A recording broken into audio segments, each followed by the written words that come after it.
So do you all have a Sharpie in your hand, a black marker? Okay, I'm going to have you take it out and do something a little irreverent. And if there are parents in the audience, I'm sorry, forgive me. I'm going to ask you to write something on your hand. So take the cap off. It doesn't matter which palm, but on the inside of your palm, I want you to write the following 3 letters. P, Y, G in capitals.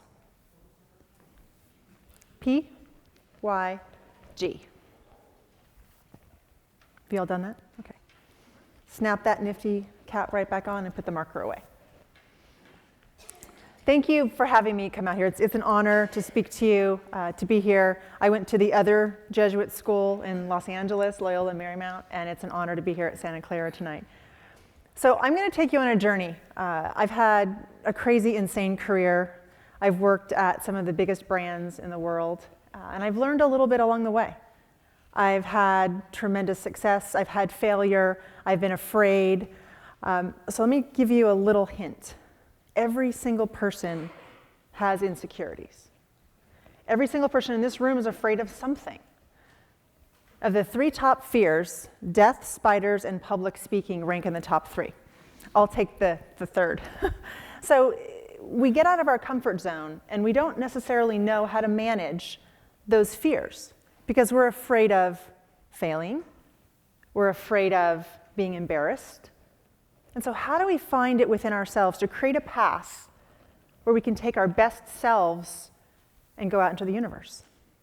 So let me take you on a little journey of how I got to where I am. And I don't have all the right answers. I have very personal stories, and you'll learn that I am very honest and very transparent. So with that, let me take you on a little journey. This is not about my career. I had an incredible career. I've been very blessed to work for some incredible companies with some incredible people. But I've also made some changes. Ones that, sitting where you are now, if you are here as a student, 25 years ago sitting here and thinking, what am I going to be when I grow up? There was no manual. I knew that I had to get good grades, I had to get into college, I had to graduate, I had to get a good job, get married, have kids. Somewhere I read this, but I don't know, no one filled in the blanks of who, what, when, where, and why. But I just mindlessly followed the path. So graduated from college, I was a marketing communications major. I tried it and I didn't like it, but I didn't want to disappoint anybody, and especially my parents. And so I just, again, went mindlessly into the first job, and I hated it. Sat down with my dad at one point, trying to make him proud, and I said, you're having a tough time. He said, Courtnee, if I could do anything, I would go back and I would be a kindergarten teacher. You would? He's like, to change the lives of youth. And I said, there we are. That's what I'm going to go do. So I actually quit my marketing job, and I went back to school. I taught first grade for 3 years. And the reason I add that to my resume is because everything happens for a reason. There are no coincidences in this life. I needed that time to create a family. I had a daughter, made some personal decisions. It was the right thing to do at the right time. After a couple of years, I realized I need to do something different. So I'm going to change again. I'm going to take a risk. I'm going to mix it up, but I'm going to do something different. So I went to work for this little company up here in the valley called Apple. Some of you may have heard of it before. And I had the most incredible years of my life. I launched some of the world's best products. I would imagine some of you in this room have some of them near. I worked with some people that have changed my life. I have the closest, dearest people in my life from that experience. And someday, I'll write a book about the experiences of Apple. But I wanted to say that was something that was so grounding for me, that taught me about me, that started to help me get on my path and gave me confidence and showed me that I would be okay because I was learning who I was. So then I decided to take a major left turn, and what I like to call my rebound relationship from Apple is called Disney. Most people wouldn't think that's a rebound relationship. But it's an incredible brand that needed help. And they said to me, Courtnee, we need you to help us. And that was the wrong word. The H word gets me every time. So I went down and I worked at Disney for a little bit of time. And I realized very quickly I didn't like it. But once again, I went back to that fear that I spoke of. And I didn't want to disappoint anyone. So I stayed. And I flew to Los Angeles every single week. I left my 2 daughters, And I was gone 2 or 3 days out of the week every week because I figured I didn't want to let anybody down. So I would just continually do that to myself until I realized this is unsustainable. I'm no longer having any fun, and I'm no longer being a good person. I'm not a good parent. Some personal things were happening in my life that I decided I needed to make a change. So I did that again. I took a risk, I made a change. And then a company called Intel called me. And I honestly was surprised. And I said no when they first called, and they said, "You don't want to work at Intel?" And I said, "No, because they don't have a soul. Like, what do they do?" And I mentioned I was super honest, right? And so I actually had that conversation with one of their senior executives, and I said, it's not very sexy. Like, semiconductors, like I do consumer things. So he said, well, will you help us make this a better, sexier, soulful company? So I said, sure. So I did that for a while, and what I'll talk about a little bit later is I made a huge change. It was one of the best companies for me to work at because I got to go to work at a reasonable hour. I did my hours, I came home, I made dinner for my family, and it was day after day after day after day. And it would have been fine if I was comfortable just doing that. But I felt this tug inside, and I realized that's not what I want to be doing. I want to do something better. I want to take a risk. I don't know what that is yet, but I want to change. And you'll see this was only a couple of years ago, and I'm a grown-up already, and I still made that decision to make a change. So why not mix it up and just join the NFL? The headhunter for the Oakland Raiders called and said, we have quite a story. We're looking for someone who's worked at Apple or Disney. Well, I'm kind of your gal. So I went and met with the president, and he said, what's the last Raiders game you went to? And I said, never been. Okay. He's like, well, what's the last time you were in the Coliseum? Never been. His answer was, well, this is going to be fun. So I've been there since August. It is fun. It's incredible. I work for the NFL. It's something I had never dreamt of. My friends and family say to me, Courtnee, you're a CMO. Like, don't feel like it. Like, I really don't. So I'm humbled. I'm lucky. I have a tremendous village of people around me that support me and motivate me to keep going on the dark days. But like I said earlier, everyone has moments where they're not sure of themselves. Sometimes when I'm on the 880 driving to work, I have a bad day. And those of you who have not yet started your careers, it's okay to have a bad day. It's okay to not like your job. It's okay to cry. But what you have to do is find the character and find the path within you to decide to keep going. So play your game. The title of this talk is where I go to for that. So let's break it down. Play. Close your eyes for a moment. Everyone close your eyes. Very uncomfortable. I know you're in a dark theater with your eyes closed next to a stranger. I want you to remember when you were a child. And some of you may have put on a cape and jumped from a treehouse thinking you were a superhero. Some of you built the next space shuttle with Legos. These imaginary moments that we have as children are lost at some point as you get older. So I want you to remember that image you have in your mind that gave you such joy and such freedom and such pleasure. You can open your eyes, but I don't want you to forget the feeling that you have by remembering that play. It's so important for us to play. It's so important for us to laugh and to have fun and remember what that feels like to be childlike. Because you have to remember those when you're in a place that you don't feel quite so comfortable. So I was on a vacation with one of my daughters, and we were at a all-inclusive, self-help, learn about yourself vacation, and they had a ropes course. And I'm a little bit competitive, and so my mom, let's go do, great. So, we're like these very nimble people hopping to the top of this ropes course as fast as we can, and I'm feeling kind of like a badass. I'm like, I just did this ropes course with my teenage daughter. We got to the top, and the instructor said, okay, great, we have two choices. You can rope yourself back down, or you can swing from the third story to the ground. Like, swing from the third story. I'm like, oh, I don't know about the swing from the third story. But of course, my daughter, who I think was 14 at the time, was like, hell yeah. So she's top, and she went for it, and I'm like, sure, I could do that. So I'm sitting there looking down, and I've never bungee jumped. I don't take great risks. I haven't jumped out of an airplane.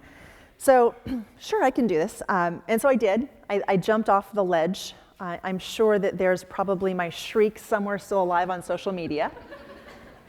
But I had fun, and I felt that childlike enthusiasm. So here's my instruction to you. If you get into a place where you forget how to have fun, I want you to get on a roller coaster. Find a roller coaster, I don't care where it is. Because I will bet you can't ride a roller coaster without grinning your head off. You just can't do it. So remember to have fun. So let's talk about the you in the play your game. You is very personal. It's vulnerable, it's insecure, it's beautiful and wonderful. There is only one you. I tell my daughters when there's a comparison happening in middle school, which how many of you ever were in middle school before? Yeah, not the best time in the world. There's only one you. So make the most of that. Vulnerability is not weakness. Brené Brown has a TED Talk that I've watched multiple times about vulnerability. It's wonderful if you haven't seen it. It's not weakness. Men, it's not weakness. Humility requires more strength than you'd ever imagine. And that's human. So remember those traits. Being vulnerable, being human is so important to you as you look at what your path is going to be. Bravery. Bravery is something, courage. And these are words that a lot of people use. You'll see signs, the kind that are all in the stores. Nordstrom sells signs about being courageous and having bravery. This is something very personal to us. I'd mentioned in my introduction to my journey, I made a change a few years ago that took me a long time to make. I was at the edge of making a change that would affect people and hurt people's feelings, and I really was nervous. It took me a long time to decide how to make a change for the better, for myself, for my family. And I wasn't brave. I really wasn't. I couldn't find the courage. So what I ask you to do is dig deep. You all have it within you. You have this bravery, and you just have to find where it is to generate it, because you know the way. Your instinct will not lead you wrong. The third part of play your game is game. So games, you have wins, you have losses. You have coaches you admire, and you have teammates you do not. But that's part of it. So when you're at that game or you're at that office, when you're looking at what you're doing next, remember, there will be losses, there will be wins. People will disappoint you, and that's okay. Because you need to pick yourself up and say, I've been training for this moment my entire life. I'm ready. Athletes, CEOs, artists, actors, actresses, they all have to dig deep for game. Serena Williams is nervous before every single tennis match. Every single one. Because she recognizes she doesn't want to fail, so she has to dig deep to figure out to play her game. What is she going to do? So be prepared for both wins and losses. Take risks. I had mentioned that I left Intel. Intel was a tremendous job. It was the kind of job people work at for 30, 40 years. And believe me, most of them there still do, because it's such a comfortable place. It's a place where you could come in, you could make a little bit of progress, but you don't have to set the world on fire. And that wasn't me. And so I listened to myself, I listened to that intuition, and I said, I've got to do this. It's okay to take risks. If you fail, you may have heard, fail fast, right? Jump right back on that and decide how you're going to turn that around for yourself. So take risks, say yes. My time at Apple was tremendous. I was in marketing most of the time. I did the most incredible projects while I was there. At one point, I received a phone call from one of the top executives in product marketing. And product marketing at Apple is like going to the sun. And he said on a Friday, Courtnee, I know that you've worked with us for a long time, and we appreciate everything you've done, but we have an offer for you. Would you like to come and join product marketing? It was a call you always hope to get. And I said, well, absolutely. Well, can you tell me what the product is? If you know Apple, no, we actually can't tell you what it is, but we'd love to have you. And I said, absolutely. And so in doing that risk, they took a risk on me. And I asked later on why they made that phone call. And he said, because we trust you. Because you've earned our trust. And why did I mindlessly say I would go and do it? I took a risk not knowing what my job was going to be because I trusted him. So take risks. You will be okay.